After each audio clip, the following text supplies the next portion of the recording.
ॐ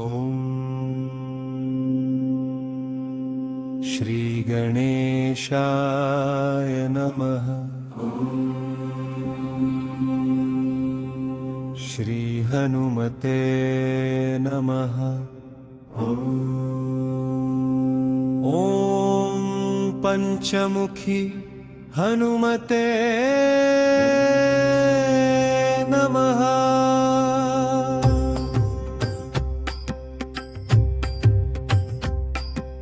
पंचवक्त्रं महाभीमं त्रिनेत्रं च महाबलं सिंहिकागर्भसम्भूतं हनुमन्तं नमाम्यहम्। ॐ हनुमते रक्ष रक्ष सर्वतो माम्। ॐ हनुमते रक्ष रक्ष सर्वतो माम्। पूर्वे हनुमान् कपिमुखधारी रक्षतु माम्। दक्षिणे नारसिंहवपुर्मान् सदा पातु। पश्चिमे गरुडरूपवान् रक्षतु। उत्तरदिशि वराहरूपः सदा रक्षतु माम्। ऊर्ध्वे हयग्रीवविग्रहः पातु मे शिरः।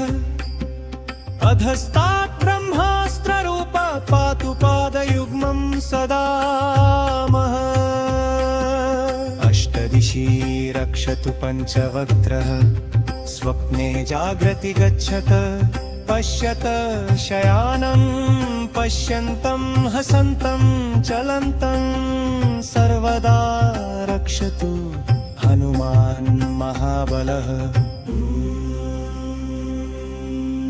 ॐ अञ्जनीसुताय महाबलाय रामदूताय नमः। किलकिलाय वीराय विक्रान्ताय नमो नमः। ॐ भूतप्रेतपिशाचादिनाशाय स्वाहा।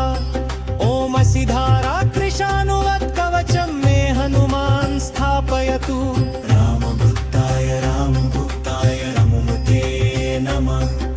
सर्वशत्रुनिवारणाय कवचं पठेत्। रक्षां कुरु महाबाहो त्राहि त्राहि नमोऽस्तुते।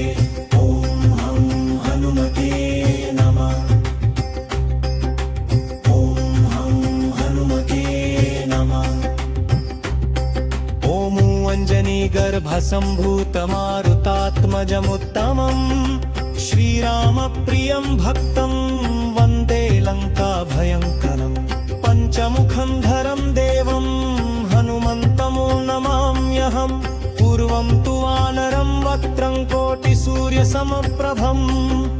दक्षिणे नारसिंहं च भयनाशं सदा स्मरेत्।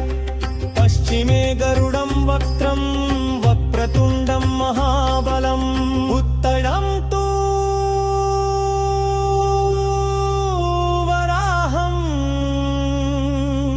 च कामरूपं महाबलम्।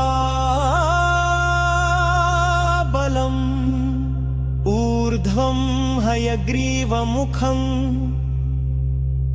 शङ्खचक्रगदाधरम्।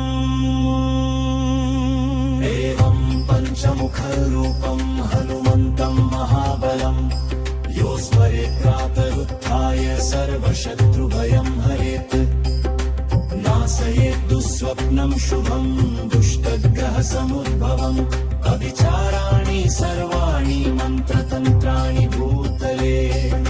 सापराद्धं न मुच्येत्तु पञ्चवक्त्रं हनुमतं।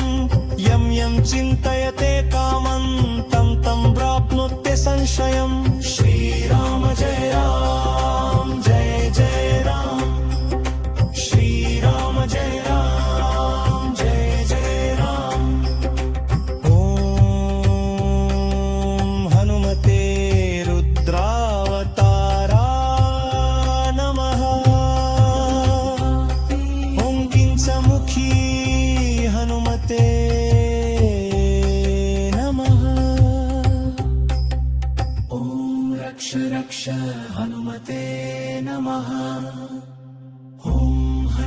हनुमते रुद्रावताराय नमः। ॐ पञ्चमुखी हनुमते नमः। ॐ